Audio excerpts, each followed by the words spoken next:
정혜림의 발칙한 뉴스.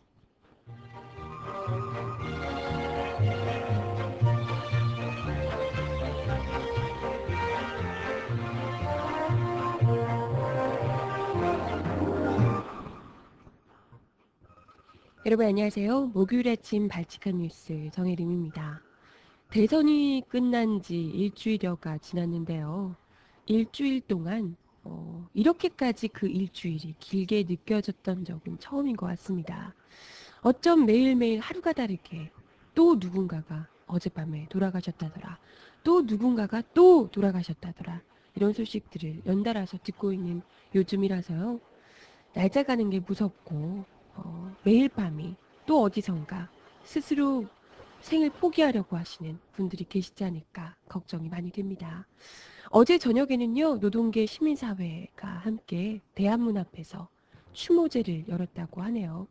죽지 말자, 살아서 함께 싸워나가자 목소리를 높였다고 합니다. 그런 가운데 어제 제가 이야기를 드리기도 했던 한국외대 노조 지부장, 네, 스스로 목숨을 끊으신 지부장님, 그 빈소에서요, 빈소를 지키던 부지부장님께서 돌연사하는 안타까운 사고도 있었다고 합니다. 네, 이 안타까운 죽음의 행진이 언제까지 이어져야 하는지 하루빨리 누구든 나서줘야 하는 상황이 아닌가 마음이 아픕니다. 첫 곡 듣고 와서요, 오늘 이야기 함께 해보도록 할게요. 첫 곡은요, 부디 다들 힘을 좀 내시라고 이 노래로 준비를 해봤어요. 김보경이 부릅니다. 혼자라고 생각 말기. 듣고 올게요. 신청곡 있으신 분 주세요.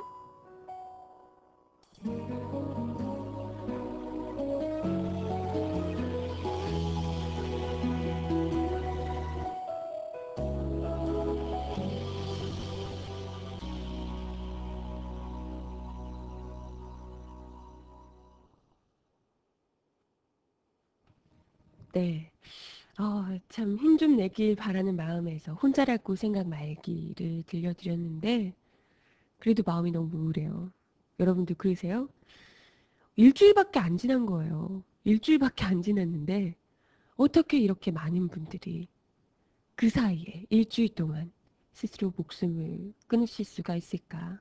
얼마나 그 참담함의 깊이가 얼마나 큼이길래 참 도저히 발칙한 뉴스에서 제가 이렇게 열심히 힐링해드리고 싶어서 열심히 하는데 그리고 또 저뿐만이 아니라 많은 분들이 힐링을 시켜드리려고 여기저기서 애를 쓰는데 그게 이제 일반인들에게는 어느 정도로 뭐 괜찮을 수 있겠지만 거의 이 마지막 희망으로 마지막 끈으로 대선을 잡고 있었던 분들에게는 그 참담함에 저희의 목소리가 닿지 않는 것 같습니다. 그 순간에 이 마지막 끈까지 놓아버리고 앞으로 5년 더 할 자신이 없다. 박근혜 5년 나는 견딜 자신이 없다. 이렇게 생각을 하시는 모양이에요. 근데 더 화가 나는 건 채팅창에서도 이야기를 하시지만 이렇게까지 많은 사람들이 일주일 새에 스스로 목숨을 끊는 정도면 어마어마한 일이에요. 대체 이게 왜 이렇게까지 사람들이 죽어야만 하는가? 왜 이렇게까지 사람들이 절망해서 스스로 목숨을 끊는 일이 이어질 정도로 릴레이식으로 이어질 정도로 이런 사람들의 불안함, 절망, 좌절의 근원이 무엇인가에 대해서 깊이 연구를 하고 이해하고 이 문제를 해결하기 위해서 정부든 누구든 붙어서 노력을 해야 되는 거잖아요.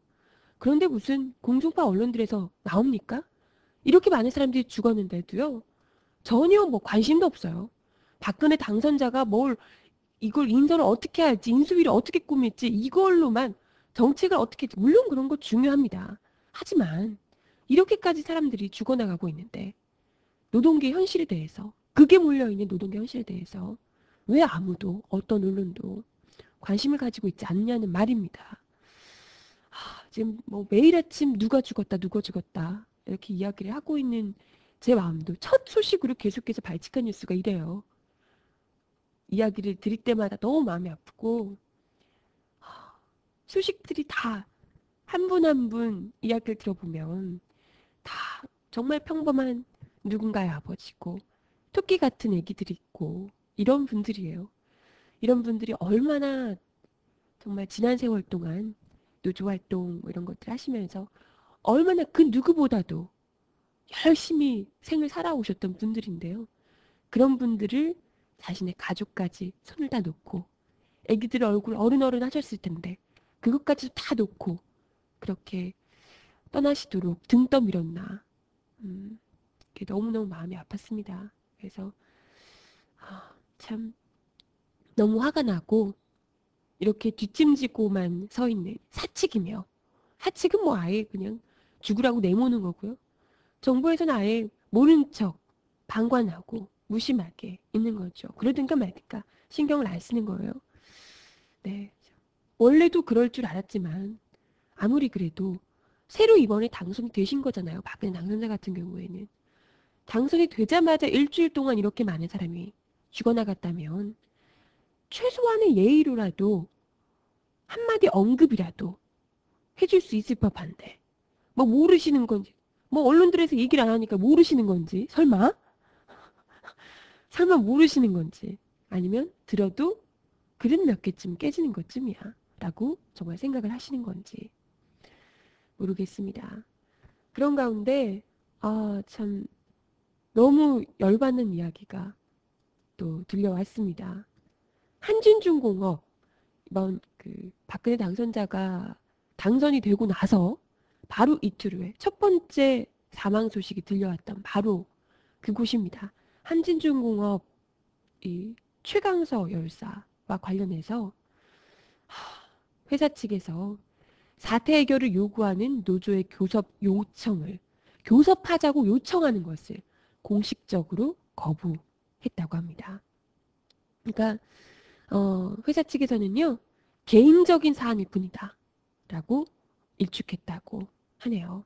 하지만 여러분들이 기억하시겠지만 최강서 지회 이 조직차장께서 유서에서 사측이 노조 탄압, 손배소 문제 158억 뭐 듣도 보도 못한 돈이다 이러면서 그 문제에 대해서 굉장히 분노하셨고 절망하셨고 내가 졌다 라는 절망까지 이어갔던 거잖아요. 그게 어떻게 개인적인 사안입니까? 그 지금 최강서 지회장이 최강서 이제 지회장께서 뭐 개인적으로 어디 뭐 힘든 일이 생겨서 갑자기 뭐 건강 문제가 뭐 걱정이 돼서 아니면 부부 사이가 걱정이 돼서 아이들이 문제가 어때서 아니면 개인적으로 뭘 이렇게 사채를 쓰셔가지고 빚이 있어서 이런 걸로 돌아가신 게 아니잖아요 지금. 뻔히 열심히 일을 하시다가 그것도 겨우 힘들게 복직을 했음에도 불구하고 복직됐다가 바로 또 회사로부터 이게 강제 휴업을 당하셨던 거잖아요. 최경수 지회장께서 조직 차장께서요. 조직 지회장이 아니라 지회 조직 차장께서 네.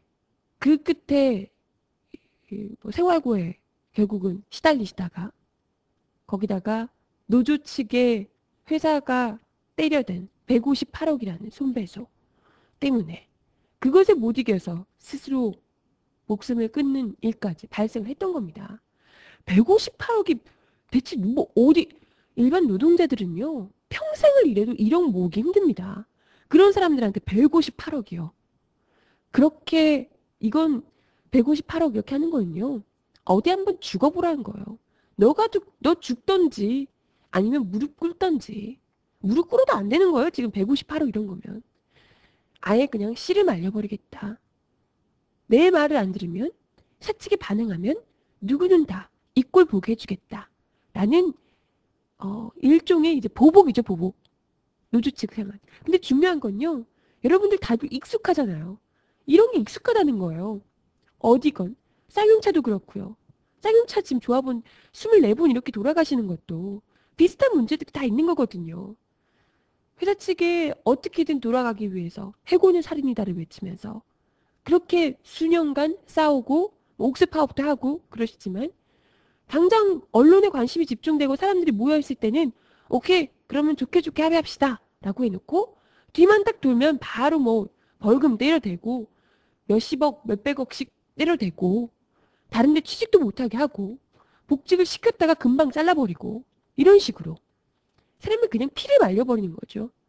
돈으로 뭐 아예 그냥 아무것도 일을 할 수도 없게 만들어버리고 이런 식으로 다시는 노조에 가입하지 마라. 너뿐만이 아니라 나머지 사람들에게도 경고를 하는 거죠. 노조 가입하면 저렇게 된다. 딱 각오해. 무슨 말을 해도 회사 측의 이야기 들어라. 이걸 보여주는 거죠. 이게 참 어느 한 군데가 아니라 사실 그렇잖아요. 쌍용차, 한진중공업, 현대차 뭐 이런 우리나라에서 이름만 대면 다 알 법한 거대한 기업들입니다. 이런 회사들에서도 이런 일이 노조 죽이기가 노골적으로 자행이 되고 있다면 다른 작은 회사들은 어떻겠어요? 노조 가입하면 즉시 그냥 뭐 잘리고 쥐도 모르게 그냥 잘리고 노조 좀 활동한다 치면 그냥 있는 대로 때려대고 이렇게 되는 거죠. 예. 참 너무 화가 나고 열받는 건 이게 분명히 노조가 단체를 교섭하고 투쟁을 하고 이런 것들이 법적으로 다 보장이 돼 있는 우리 권리라는 거예요. 국민들이 노동자로서 누구나 보장을 받는 권리입니다. 단체 교섭권 이런 것들이요. 그럼에도 불구하고 이게 무슨 법적으로 맨날 뭐 파업만 하면 불법 파업이래.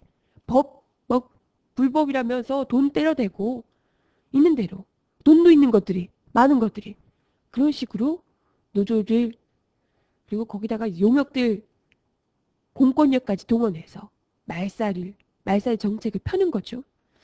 네.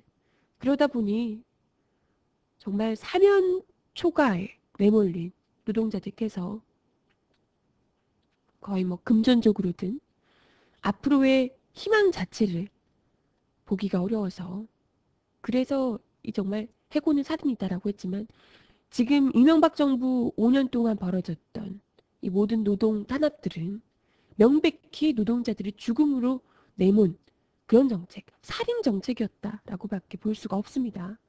그래서 이번 최강서 열사뿐만이 아니라 많은 노동자들 계속해서 사망하고 계신데 이분들의 죽음 역시 지금 사측에서 개인적인 사안이기 때문에 회사가 뭐 어떻게 할 수 없다 이런 이야기를 뭐 교섭 자체를 안 하려고 계속해서 뭐 엉덩이를 빼고 있어요. 못하겠다 이야기를 하고 있어요. 회사의 귀책 사유로 야기된 듯 모든 책임을 전가하려는 태도를 노조에서 보이고 있는데 마음은 나쁘지만 지극히 개인적이고 개별적인 사안이기 때문에 단체 교섭 사항이 될 수 없다. 이런 식으로 이야기를 하고 있다고 하네요.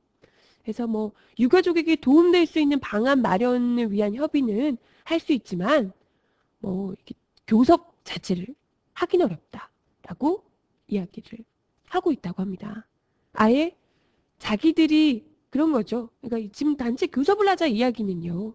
노조 측에서는 너네들이 사측 당신들이 최강서 열사의 죽음에 책임을 져야 한다. 너희에게 책임이 있다. 근원이 문제가 있다. 원인이 있다라는 것을 인정하라는 것인데 사측에서 내가 무슨 나는 이 사람 죽은 거 상관이 없어. 우리 직원이었던 사람이니까 안타까움, 불쌍한 마음에 측은지심에 도와줄 수는 있지만 그 죽음에 대해서 우리 책임은 없어 라고 끝까지 발뺌하고 있다는 얘기예요. 그러나 돌아가신 최강서 열사 역시도 유서에서 분명히 사측의 문제를 이 사람들 때문이다 라고 원인을 지목하고 있는 만큼 사측이 그렇게 도망을 가면 갈수록 더욱더 노동자들의 국민적 분노에 직면하게 될 것이다 이야기를 드리고 싶어요. 그래서 아니 사실 무슨 단체 교섭 임단협하자 이렇게 하는 거 아니잖아요 지금. 예? 이게 임단협 교섭하자 지금 이러고 있는 게 아니잖아요. 임금 협상하자 이게 아니잖아요 지금. 사람이 명백히 지금 죽었는데 그것도 회사 측에 말도 안 되는 이 돈 폭탄, 손배수 폭탄 때문에 그것에 못 이겨서 결국은 희망을 보지 못하고 스스로 목숨을 끊기까지 하셨는데 이건 뭐 명분이 없으니까 사측에서 끝까지 이렇게 억지를 쓰면서 도망가려고 하는 게 아닌가 생각이 듭니다. 근데 그러면서도요 웃기게 사측에서 자기들이 난 뭐 잘못 없는데 왜? 불쌍하니까 도와는 줄게 이런 식으로 하고 있으면서도 뒤로는 유족을 회유하려고 이거 돈 좀 줄게요 뭐 이런 거 있잖아요. 돈 좀 줄 테니까 좀 언론에다 이런 거 하지 마세요. 이런 식으로 회유하려고 계속해서 공작을 펴고 있다고 합니다. 이게 그 대한민국 인류 기업이라고 하는 삼성 이런 데서 굉장히 잘 쓰는 방법이잖아요. 그렇죠? 삼성에서 반도체 사망 사고 나면 딱 똑같은 방식이에요. 대기업들이 하는 스타일이 다 똑같습니다. 우리는 책임 없다. 불쌍하니까 도와는 주겠지만 우리는 책임 없다. 그러면서 유족들에게는 끊임없이 돈으로 협박하면서 회유하고 똑같죠. 네. 그러나 이런 이어지는 사망 소식들을 끝내려면 이런 문제에 눈 감아주고 넘어갈 수는 절대 없습니다. 그럼요. 반드시 이 책임자들, 문제의 원인을 제공한 당사자들을 확실하게 이 지금 이분뿐만의 문제가 아니잖아요. 최강서 열사뿐만이 문제가 아니라 수많은 한진중공업 당시에 이제 해고자 혹은 복직해서 일하시는 분들 또한 노조에 계신 분들 모두가 똑같은 문제를 안고 계실 겁니다. 이런 분들의 문제를 분명히 해결해야 한다. 이야기를 드리고 싶어요. 네. 그죠. 뿐만이 아니라 뭐 쌍용차도 그렇고요. 지금 대한문 앞에서 농성 중이신 분들, 지금 장기투쟁 사업장들이 한두 군데가 아니죠. 이런 분들의 목소리 부디 더 이상은 희망을 보지 못하고 스스로 목숨을 끊지 않으시도록 이분들의 목소리에 모두가 귀를 기울여야 할 때가 아닌가 생각합니다. 음악 하나 듣고 와서요. 이야기 더 듣고 들어볼게요. 아까 신청하신 노래 중에 이 노래를 듣고 싶네요. 먼저 듣고 올게요. 슈퍼키드 노래